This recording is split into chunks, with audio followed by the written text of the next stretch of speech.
नमस्कार, news one India देख रहे हैं आप और आपके साथ मैं हूं अंशिका पाठक। बुलेटिन की शुरुआत करते हैं बड़ी खबर के साथ। उत्तराखंड के नए मुख्यमंत्री का आज ऐलान होगा। बीजेपी विधायक दल की बैठक में नया सीएम मिलेगा। बीजेपी प्रदेश कार्यालय में शाम 5 बजे विधायक दल की बैठक होगी। उत्तराखंड के 5 सांसद और 2 राज्यसभा सांसद भी इस बैठक में हिस्सा लेंगे। दोनों पर्यवेक्षक राजनाथ सिंह और मीनाक्षी लेखी भी इस बैठक में मौजूद रहेंगी। दोपहर 3 बजे देहरादून पहुंचेंगे और विधायक दल की बैठक से पहले सभी विधायक शपथ लेंगे।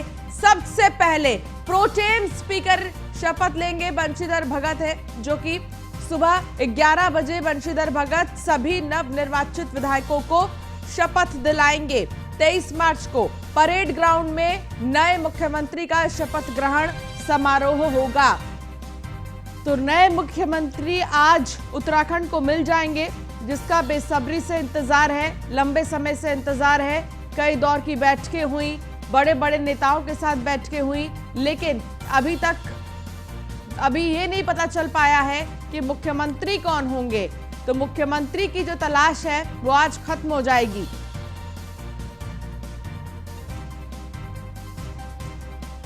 तो बीजेपी प्रदेश कार्यालय में शाम 5 बजे विधायक दल की बैठक होगी।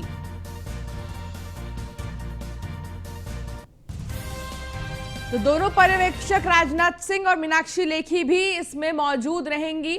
हमारे साथ सुदीप जैन जुड़ गए हैं, हमारे विशेष संवाददाता।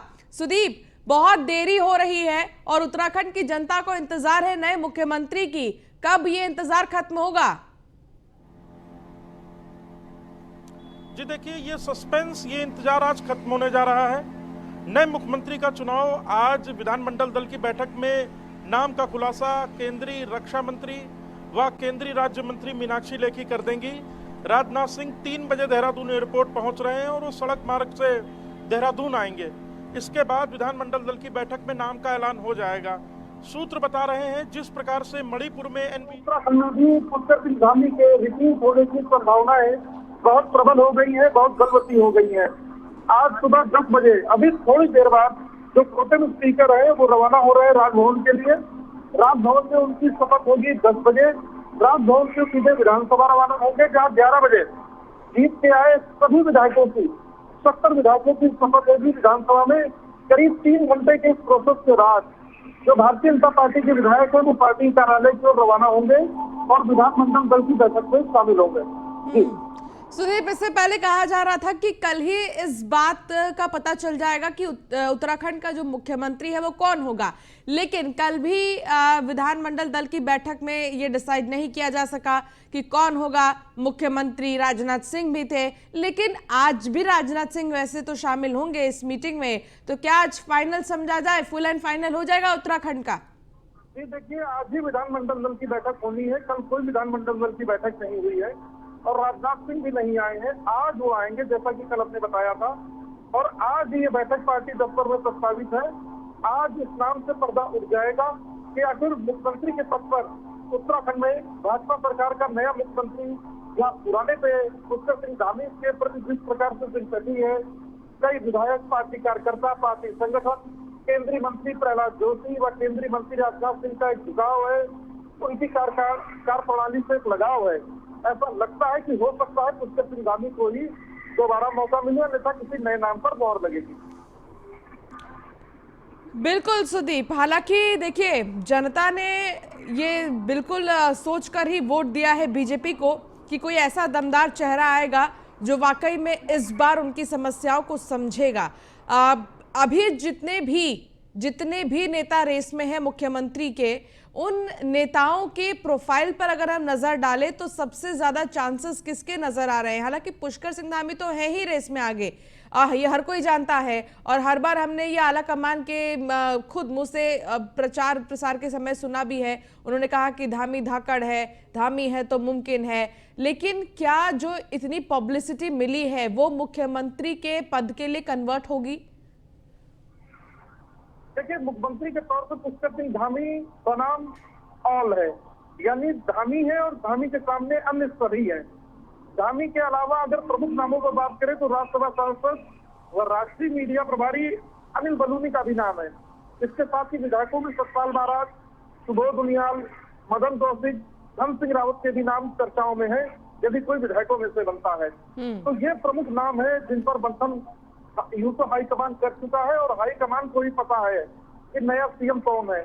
खुद उत्तराखंड में बहुत बड़े बड़े नेता, बहुत बड़े बड़े मंत्री भी इस इंतजार में बैठे हैं कि कब उन्हें दिल्ली से फोन आए या विधानमंडल दल की बैठक में स्थिति साफ हो।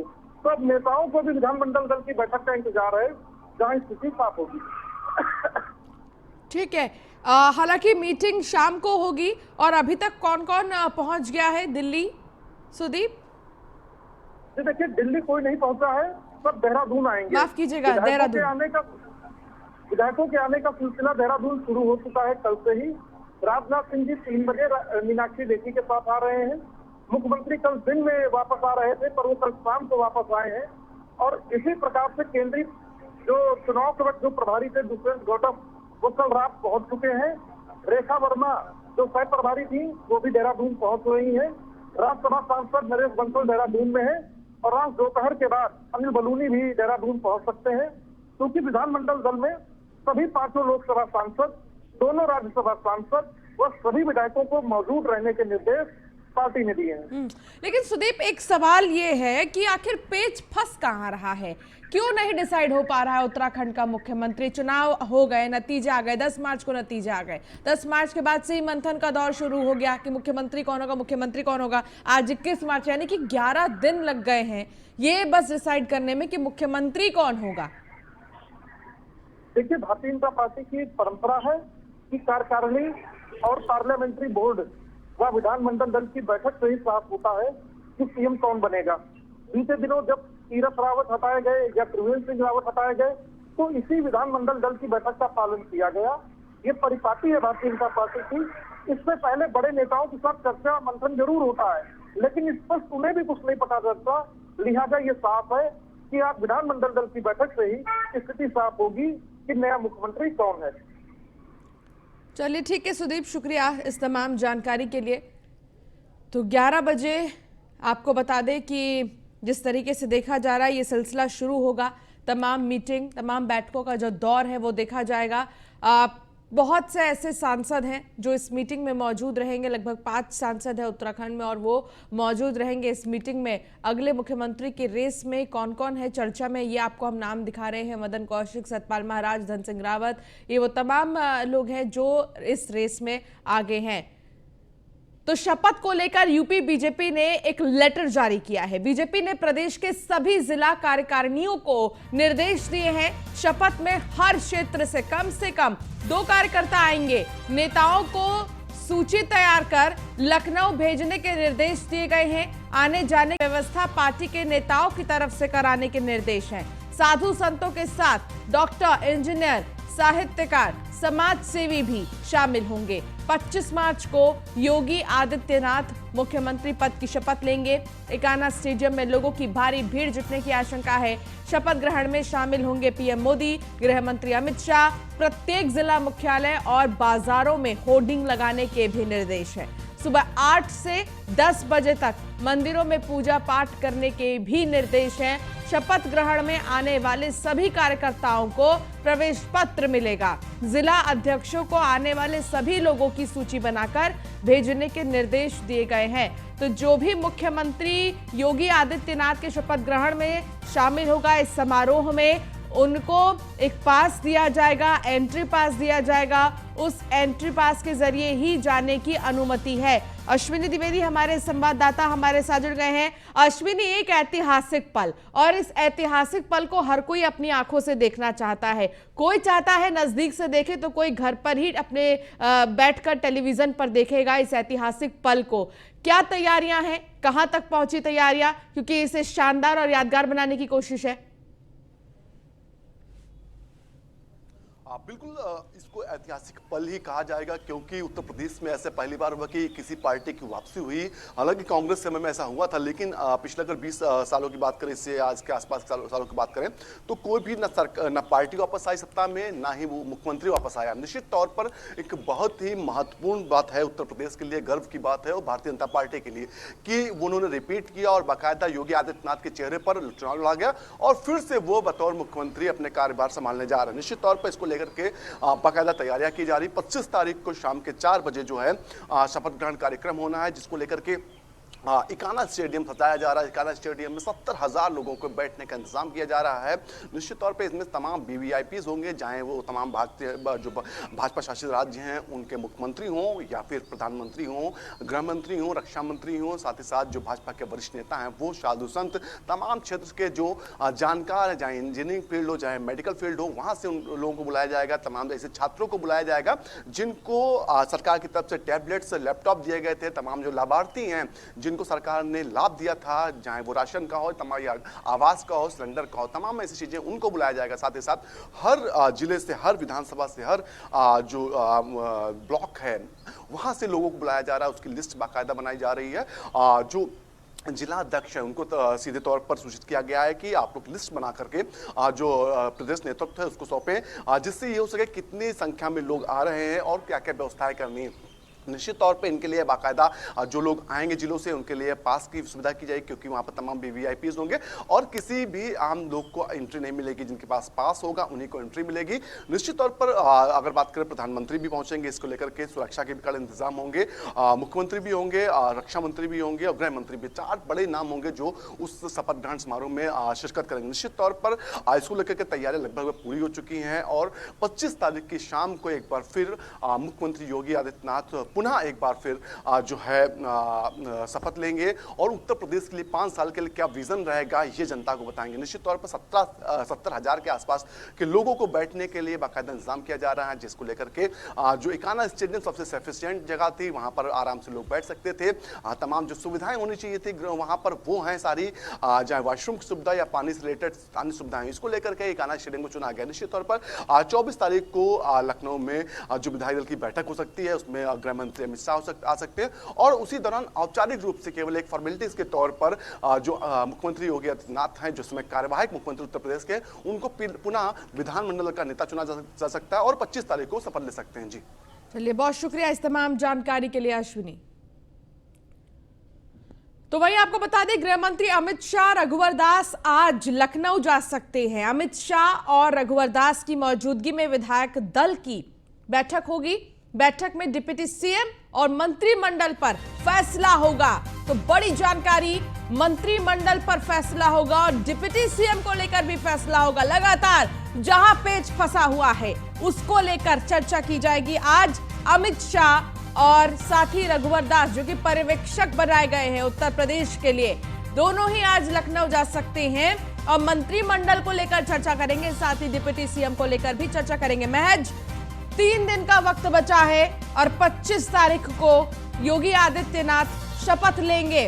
उसके पहले यह तय किया जाना है कि मंत्रिमंडल में कौन शामिल होगा और साथ ही यह भी तय किया जाना है कि डिप्टी सीएम कौन होगा, कितने होंगे। तो इस पर आज चर्चा संभव है। आज लखनऊ जा सकते हैं अमित शाह और रघुवर दास। सह पर्यवेक्षक है रघुवर दास और पर्यवेक्षक के रूप में अमित शाह को यहां पर चुना गया, जिम्मेदारी दी गई है उन्हें। तो वो यहां पर सबसे पहले पहुंचेंगे और साथ ही ये चर्चा करेंगे कि मंत्रिमंडल में कौन शामिल होगा, मंत्रिमंडल के साथ साथ डिप्टी सीएम कौन होगा, कितने होंगे। तो इन तमाम चीजों को लेकर आज चर्चा संभव है।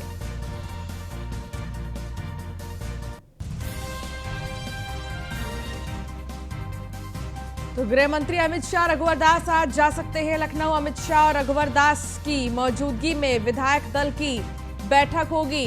हालांकि विधायक दल की बैठक कब होगी इसके बारे में अभी कोई आधिकारिक तौर पर जानकारी नहीं मिली है, लेकिन अमित शाह और रघुवर दास आज जा सकते हैं लखनऊ, ये जानकारी मिल रही है। अब चर्चा होगी कि मंत्रिमंडल में कितने लोग रहेंगे, डिप्टी सीएम कितने रहेंगे, क्योंकि पिछले चुनाव में 2 डिप्टी सीएम थे, केशव प्रसाद मौर्य और दिनेश शर्मा। इस बार डिप्टी सीएम के पद पर कौन रहेगा, ये देखने वाली बात होगी। हालांकि केशव प्रसाद मौर्य कौशांबी के सिराथू से चुनाव हार गए और दिनेश शर्मा चुनाव लड़े ही नहीं थे। तो देखना होगा कि आखिर इसको लेकर क्या फैसला लिया जाता है और कौन से चेहरे नजर आते हैं मंत्रिमंडल में। मंत्रिमंडल में जिन चेहरों को लेकर चर्चा है, यही जानकारी मिल रही थी कि जो युवा चेहरे हैं उन्हें तवज्जो दिया जा सकता है, महिलाओं को तवज्जो दिया जा सकता है। अश्विनी हमारे संवाददाता हमारे साथ जुड़ गए हैं। अश्विनी, मंत्रिमंडल और डिप्टी सीएम को लेकर लगातार पेच फंसा है। अब ये डिसाइड होना है कि मंत्रिमंडल में किसे जगह दिया जाए। जो सहयोगी दल हैं उनके भी कुछ लोग मंत्रिमंडल में शामिल होंगे और साथ ही डिप्टी सीएम को लेकर भी एक क्वेश्चन मन में लगातार है कि डिप्टी सीएम कौन होगा तो कितने होंगे। इन तमाम सवालों के जवाब क्या आज मिल जाएंगे अश्विनी? बिल्कुल, आज संभवतः अमित शाह आ सकते हैं, लेकिन ये आधिकारिक तौर पे अभी भी भाजपा की ओर से या सरकार की ओर से नहीं कहा गया कि उनका दौरा है। हालांकि 24 तारीख को जो पूरी उम्मीद जताई जा रही है कि 24 मार्च को अमित शाह और अकबर दास लखनऊ आ सकते हैं, या आज का दिन हो या 24 तारीख का दिन हो, दोनों दिन इसलिए इंपॉर्टेंट होंगे कि क्योंकि उस दिन तमाम जो लोग हैं उनको डिसाइड होना है कि आखिर उनकी भूमिका क्या होगी, जिम्मेदारी क्या होगी। जब अमित शाह लखनऊ आएंगे तो निश्चित तौर पर तमाम जो विधायक होंगे उनसे बातचीत करेंगे और विजन अपना क्लियर करेंगे कि आने वाले 5 सालों में उत्तर प्रदेश सरकार होगी, जो उसका विजन क्या होगा। अगर बात करें मंत्रिमंडल की, तो मंत्रिमंडल को लेकर के तमाम नाम चर्चाओं में है, तमाम फेक जो लिस्ट हैं वो वायरल हो रही हैं। इसमें कितनी सच्चाई है तो भाजपा के जो जिम्मेदार लोग हैं वही जान सकते हैं। हालांकि अगर बात करें, कल भी एक हाई लेवल बैठक हुई उत्तर प्रदेश जो तमाम मंत्रिमंडल को लेकर के दिल्ली में, वहां प्रधानमंत्री मौजूद रहे, गृह मंत्री मौजूद रहे, अमित शाह जी, और साथ ही साथ रक्षा मंत्री जो लखनऊ से सांसद भी हैं और पूर्व मुख्यमंत्री रह चुके उत्तर प्रदेश के मौजूद रहे। बाकायदा चर्चा हुई कि आखिर कौन कौन लोग होंगे जो मंत्रिमंडल शामिल होंगे। निश्चित तौर पर अगर बात करें भाजपा के जो जानकार हैं, अभी तो अंदर तक बात हो रही है, उनसे जानकारी मिल रही है कि इस बार जो शिक्षा है उसको विशेष ध्यान दिया जाएगा। उस जो शैक्षिक अर्हता होगी उसको विशेष ध्यान दिया जाएगा कि पढ़े लिखे ज्यादा से ज्यादा लोग हैं उनको मंत्रिमंडल में शामिल किया, जिससे एक छवि है जो वो सरकार की बने कि जब शिक्षित मंत्री सरकार में, तो निश्चित तौर पर तमाम जो व्यवस्थाएं हैं उनको बेहतर करने की कोशिश की जाएगी। निश्चित तौर पर तमाम ऐसे अभी हाल ही में जो नौकरशाह थे उनको जो है भाजपा भारतीय जनता पार्टी में शामिल कराया गया। हालांकि बीजेपी का चाणक्य अमित शाह को कहा जाता है और अमित शाह भाप लेते हैं कि कौन बेटर परफॉर्मेंस दे सकता है और किसे जगह नहीं देनी है, तो इसलिए अमित शाह को पर्यवेक्षक के रूप में चुना गया है। लेकिन सवाल यह है कि जब सब कुछ सॉर्ट आउट था अश्विनी, उत्तर प्रदेश में सभी कुछ सॉर्ट आउट था, अगर हम देखें तो चुनावी मैदान में जातीय समीकरणों के हिसाब से भी बहुत ज्यादा कोशिश की गई लोगों को खड़े करने की, सारी चीजें सॉर्ट आउट थी। बावजूद इसके बीजेपी ने अमित शाह को क्यों पर्यवेक्षक बनाया,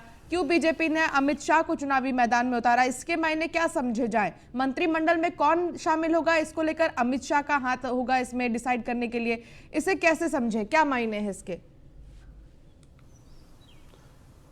बिल्कुल, अगर बात करें जो उत्तर प्रदेश का मंत्रिमंडल होगा वो 2024 को जो लोकसभा चुनाव होने वाले उनको बाकायदा ध्यान में रखकर किया जाए, क्योंकि लगभग 1.5 से 2 साल का समय होगा और इस दौरान जो मंत्रिमंडल विस्तार होने की संभावनाएं ना के बराबर होंगी। निश्चित तौर पर इसी को लेकर के चर्चाएं लगातार जारी है, चाहे दिल्ली हो चाहे लखनऊ हो, बैठकों का दौर जारी है कि आखिर कौन कौन से चेहरे रहें जिसको जो जातीय समीकरण उत्तर प्रदेश का है उसको उसमें ठीक बैठ सके।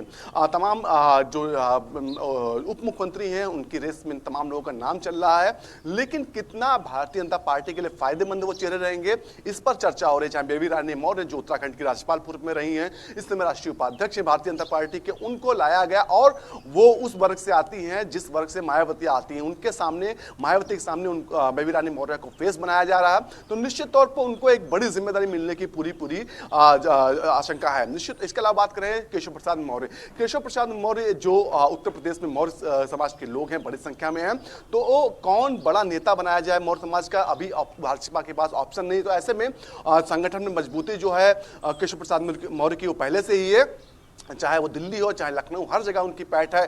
तो ऐसे में उनको जिम्मेदारी मिलेगी या नहीं मिलेगी ये थोड़ा संशय का विषय है, लेकिन जानकारों का कहना है उनको जिम्मेदारी दी जाएगी क्योंकि 2024 का चुनाव है। हालांकि जब बात आती है दिनेश शर्मा की, 24 मार्च को बीजेपी विधायक दल की बैठक होगी जिसमें औपचारिक रूप से योगी आदित्यनाथ को विधायक दल का नेता चुना जाएगा। हालांकि ये तो स्वाभाविक होता है कि जो विधायक दल का नेता चुना जाता है वही मुख्यमंत्री हो जाता है। ऐसे में इसको लेकर क्या जानकारी मिल रही है, कब होगी बैठक? बिल्कुल जो 24 तारीख को शाम को बैठक की होने की पूरी उम्मीद है और उसी के बाद जो है मुख्यमंत्री योगी आदित्यनाथ राज्यपाल के सामने पास अपनी जो सरकार बनाने का मसौदा पेश करेंगे। निश्चित तौर पर अगर बात करें राज्यपाल और आनंदीबेन पटेल हैं, उन्होंने उनसे समय मांगा जाएगा और वहां जाकर के मुख्यमंत्री जो विधानमंडल का नेता चुना जाएगा वो जाता है वहां पर और उनसे समय मांगता है। निश्चित तौर पर उत्तर प्रदेश की बात करें तो यहाँ की स्थिति क्लियर एकदम है कि मुख्यमंत्री योगी आदित्यनाथ ही बनेंगे दोबारा से। जहां उत्तराखंड की बात करें वहां पर भी पेच फंसा हुआ, गोवा में पेच फंसा हुआ, लेकिन उत्तर प्रदेश की स्थिति बिल्कुल साफ है और यहाँ पर केवल फॉर्मेलिटी के रूप में विधानमंडल की दल की बैठक हुई, क्योंकि ये एक संवैधानिक प्रक्रिया है जिसको कोई भी दल अपनाता है, चाहे वो मेजॉरिटी में किसी तरह से आए, निश्चित तौर पर वही अपनाया जाएगा और एक बार फॉर्मेलिटी के तहत ही सही, लेकिन बैठक होगी। विधानमंडल विधायक जो होंगे वो बैठेंगे, पर्यवेक्षक जो नियुक्त किए गए अमित शाह और अकबर दास वो भी मौजूद रहेंगे, सामने बैठक होगी पूरी और उसके बाद अपनी सरकार बनाने का दावा जो है वो राज्यपाल के सामने पेश करेगी भारतीय जनता पार्टी और उसके जो नेता होंगे वो मुख्यमंत्री योगी आदित्यनाथ होंगे। उसके बाद अगले दिन शपथ ग्रहण समारोह हो सकता है। जी चलिए ठीक है, बहुत शुक्रिया इस तमाम जानकारी के लिए अश्विनी। तो बता दें कि विधायक दल का नेता औपचारिक तौर पर योगी आदित्यनाथ को ही चुना जाएगा और साथ ही अमित शाह और रघुवर दास भी पहुंचेंगे लखनऊ और यहां पर मंत्रिमंडल और डिप्टी सीएम को लेकर चर्चा होगी। देखना होगा कि आखिर किसे मौका मिलेगा। फिलहाल इस बुलेटिन में इतना ही। आप बने रहिए न्यूज़ 1 इंडिया के साथ। नमस्कार।